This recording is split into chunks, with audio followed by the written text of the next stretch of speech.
नमस्कार दोस्तों, मैं कृतिका अग्रवाल एक बार फिर से आपका विदर्भ के नंबर 1 न्यूज़ चैनल विदर्भ सम्राट न्यूज़ चैनल में हार्दिक स्वागत करती हूँ।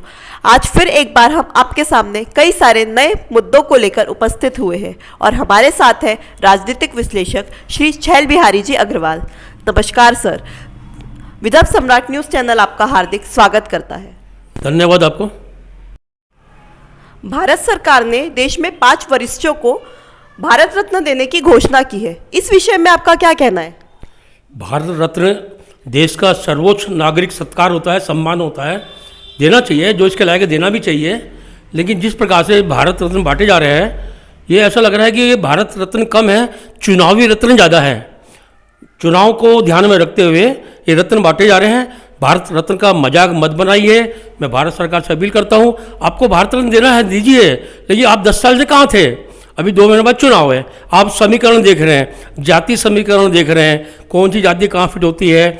बिहार में आपने नीतीश को साधने के लिए उनके नेता कर्पूरी ठाकुर को भारत रत्न दे दिया। यहाँ पे चौधरी चरण सिंह के पोते को साधने के लिए, उनके लोकदल को साधने के लिए चौधरी साहब को दे दिया। पीवी नरसिंह राव को आपने आंध्र प्रदेश के वोट साधने के लिए उनको दिया। मेरे कहने का मतलब भारत रत्न दीजिए, लेकिन जो भारत रत्न के लायक है उनको दीजिए, लेकिन चुनावी रत्न मत बनाइए, मेरा ऐसा सोचना है। लोकसभा और विधानसभा का चुनाव बरोबर 5 साल में अभी होने वाला है, लेकिन जो नगर पालिका और महानगर पालिका का चुनाव है ये 7 साल हो गए हैं तो भी नहीं हुआ है और ये चुनाव बहुत ज़रूरी है। तो इस विषय में आप क्या कहना चाहेंगे? ये कमजोरी है राजनीतिक पार्टियों को, जो कार्यकर्ता है, जो नेता है, उनकी कमजोरी है, जनता की कमजोरी है। राजनीतिक पार्टियों के कार्यकर्ताओं को चुनाव का बहिष्कार करना चाहिए, लोकसभा विधानसभा का। अरे भैया, जनता हमसे पूछती है, हम कार्यकर्ता हैं, जनता हमको बोलती है वार्ड का काम नहीं हो रहा है और तुम लोकसभा और विधानसभा तो उसके क्षेत्र में आते नहीं हैं। या फिर जनता ने लोकसभा के जो सांसद है उसको पकड़ना चाहिए, भैया हमारे यहाँ नली साफ कराओ, हमारे यहाँ सड़क साफ कराओ, हमारे यहाँ कचरा उठवाओ, और विधायकों को पकड़ना चाहिए। जब जाके ये विधायक और सांसद सुधरेंगे, तब तक नहीं सुधरेंगे। ये खुद मिल बांट के देश को खा रहे हैं, खुद अपना चुनाव 5 साल में करा रहे हैं, लेकिन जो वार्ड मेंबर है, जो जनता का सेवक होता है, उसके चुनाव नहीं करवा रहे हैं। 7 साल पहले जनवरी में चुनाव हुए थे, 7 साल हो गए। सरकार नहीं कराने वाली है, क्योंकि सरकार को मालूम है कि हम हार जाएंगे, इसलिए पहले लोकसभा चुनाव कराने वाली है वो, उसके बाद ये कराने वाली है। तो मैं सभी राजनीतिक पार्टियों से अपील करता हूँ, नेताओं की कॉलर पकड़े, नेताओं से बात करें कि भैया क्यों नहीं हो रहे चुनाव, और चुनाव करवाए जनता के हित में। सर, जैसे कि 2 महीने बाद लोकसभा चुनाव होने वाले हैं, उस चुनाव के बारे विषय में आपका क्या कहना है? अभी अप्रैल में चुनाव होते हैं, 5 साल पहले हुए थे। मैं चुनाव आयोग से, राष्ट्रपति महोदया से अपील करता हूं कि चुनाव कराइए, लेकिन चुनाव में एक प्रतिज्ञा पत्र, कई तरह के प्रतिज्ञा पत्र भरवाते हैं ना, एक प्रतिज्ञा पत्र ये भी भराइए कि हम लोकसभा सांसद चुनने के बाद में हम वेतन नहीं लेंगे, किसी प्रकार का सरकारी सेवाएं सुविधाएं नहीं लेंगे और पेंशन नहीं लेंगे, क्योंकि सरकार तो ऐसा कर नहीं रही है। पेंशन हमने कई बार मांग किया है, इनकी पेंशन बंद करो, वेतन बंद करो। कोई नौकरी थोड़ी कर रहे हैं, ये तो सेवा कर रहे हैं। और मैं पार्टियों से अपील करता हूँ कि सेवा भावी लोगों को आप टिकट दीजिए, जो सही में सेवा करना चाहते हैं उनको टिकट दीजिए। आप मेवा भावी लोगों को टिकट मत दीजिए। राजनीति लोकतंत्र को जो है पवित्र करिए। राजनीति पैसा कमाने के लिए नहीं होना चाहिए, राजनीति खोने के लिए होती है, कुछ पाने के लिए नहीं होती। लेकिन अक्सर देखा जा रहा है राजनीति को एक व्यापार बना दिया है, एक धंधा बना दिया है, करोड़ों खर्च करो, अरबों कमाओ। ऐसा चुनाव आयोग ने संज्ञान लेना चाहिए। सर, जैसे गोंदिया में काफ़ी सारी समस्याएं हैं, उसमें से एक समस्या है बिजली बिल, महंगाई। हाँ, जैसे एमपी में और बाकी जगह बिजली बिल का रेट थोड़ा कम है, पर हमारे महाराष्ट्र में बिजली बिल का रेट बहुत ज़्यादा है। गोंदिया में जो पुल है वो टूटा हुआ है, वो पुल अभी तक बनना शुरू नहीं हुआ है, वो पुल तोड़ दिया गया है। इसी विषय पे 16 फरवरी को जो है वो आंदोलन होने वाला है, क्या उस आंदोलन में आप भी शामिल होने वाले हैं? हाँ, जागृति मंच का मेरे को निमंत्रण आया है कि हम 16 फरवरी को सुबह 10 बजे से शाम को 6 बजे तक के 1 दिवसीय धरना देने वाले हैं। इसमें आपको भी आना है, आपको नेतृत्व करना है। मैंने मंजूरी दिया हूँ। रहा सवाल पुलिया का, तो पुलिया 3 साल से टूटी पड़ी है। अभी उसका पिछले महीने में भूमि पूजन भी हुआ।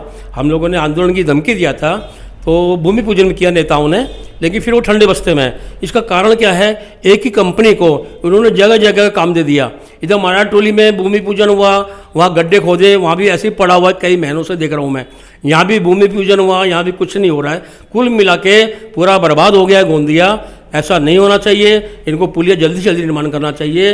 रहा सवाल लाइट बिल का, तो लाइट बिल जो सबसे महंगा महाराष्ट्र है, पूरे देश के 28 राज्यों में सबसे महंगी बिजली महाराष्ट्र में है। बिजली महंगी के अलावा यहाँ अधिभार, ये भार, वो भार, और जो बिजली चोरियाँ करते हैं, क्या होता है, एक मोहल्ले में, एक गली में वहाँ बिजली का वो रहता है, तो उसमें जो रीडिंग आती है वो रीडिंग सब में बांट दी जाती है। मान लो घर घर में कि कुल रीडिंग टोटल हुई 2000 यूनिट, वहाँ आ रही है 2500, तो 2500 सब में बांट दी जाती है। यानी जो चोरी करता है उसकी सज़ा साहूकारों को दी जाती है। ऐसा नहीं होना चाहिए, बिजली चोरों को पकड़ना चाहिए और बिजली बिल कम करो। महाराष्ट्र में जो इतना महंगा बिजली बिल है, बिजली बिल के चक्कर में ये सरकार जा सकती है। मुझे ऐसा लगता है कि आने वाले कल में ये सरकार विधानसभा चुनाव में बिजली बिल का इतना बड़ा मुद्दा है उस पर जा सकती है। मैं सरकार को चेतावनी देता हूँ, बिजली बिल कम करिए। 100-200 यूनिट तक के कई राज्यों में बिजली फ्री दी जाती है, उससे गरीबों को राहत मिलेगी। क्योंकि गरीबों के घर में कितना क्या जलता है, एक पंखा, एक ट्यूबलाइट या एक बल्ब जलाते हैं गरीब लोग, तो उनको राहत मिलेगी। तो बिजली आप सस्ता कीजिए, 100-200 यूनिट फ्री कीजिए। मेडिकल कॉलेज जो कि हमारे गोंदिया के लिए बहुत ज़रूरी है और हमेशा राजनीति का बहुत बड़ा चर्चा रही है, इसका भूमि पूजन उपराष्ट्रपति के द्वारा 11 फरवरी को होने वाला है। इस विषय पे आप क्या कहना चाहेंगे? मैं देख रहा हूँ गोंदिया जिले में नेताओं में एक श्रेय लेने की होड़ लगी है। मैंने किया कि होड़ लगी हुई है। अनेक साल पहले मैं सुन रहा हूँ निवर्तमान विधायक गोपाल दास जी अग्रवाल ने मेडिकल कॉलेज लाया है, फिर 2-3 साल बाद सुने हमने वो कैंसिल हो गया, वापस चले गया। फिर हम गोपाल दास जी अग्रवाल ने मेहनत किया, फिर लाए, फिर हमने सुना कैंसिल हो गया। तो ऐसा श्रेय लेने की होड़ में गोंदिया जिले का विकास रुका हुआ है। मैं सभी नेताओं से अपील करता हूं, जहां विकास की बात होती है वहां एक हो जाइए, राजनीति कीजिए, लेकिन जहां विकास की बात होती है वहां एक हो जाइए।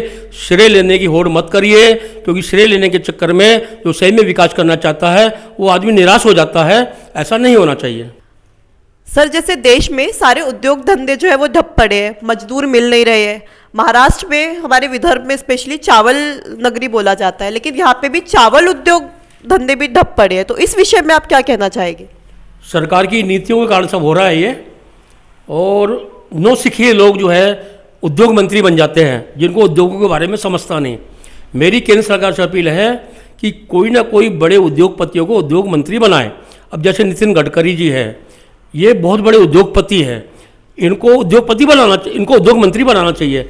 अब वो परिवहन मंत्री है, उन्होंने पूरा देश की सड़कों का जाल बिछा दिया, पुलियाओं का जाल बिछा दिया, और पूरा सब बहुत अच्छा काम कर रहे हैं। उनको कुछ समय के लिए उद्योग मंत्री बनाना चाहिए, ताकि उद्योगों का कायापलट हो सके। और सरकार जो है, मजदूर नहीं मिलते आज कारखानों में, मैं सुनता हूँ मजदूर नहीं मिलते। मजदूर कहाँ से मिलेंगे? तो मजदूरों को फोकट में भोजन दे रहे हो, चावल दाल दे रहे हो फोकट में, मजदूरों को पैसा दे रहे हो फोकट में, तो मजदूर को तो तुम निकम्मा बना रहे हो। तो मैं सरकार से अपील करता हूँ, कामगारों को निकम्मा नहीं बनावे, उनकी आर्थिक स्थिति सुदृढ़ करने के लिए फैक्ट्रियों को, उद्योगों को मजबूत करें। वहाँ पे मजदूर काम करेंगे, शारीरिक विकास भी उनका होगा, और 2 पैसा कमा के अपना सामान खरीदेंगे। ये तुम कायर मत बनाओ लोगों को, और नितिन गडकरी जी को उद्योग मंत्री बनाओ, ताकि देश की उद्योगों की कायापलट हो सके। उद्योग बहुत, धंधे बहुत जरूरी है, क्योंकि उद्योग के भरोसे सब कुछ है, मुझे ऐसा लगता है। धन्यवाद सर। विदर्भ सम्राट न्यूज़ चैनल आपका बहुत बहुत धन्यवाद करता है। अगर आपको हमारा एपिसोड कैसा लगा आप ज़रूर बताइएगा। अगर आपको एपिसोड अच्छे लगते हैं तो आप हमारे चैनल पे लाइक करिए, सब्सक्राइब करिए और कमेंट करना ना भूलिए। और देखते रहिए विदर्भ का नंबर 1 न्यूज़ चैनल, विदर्भ सम्राट न्यूज़ चैनल। Thank you.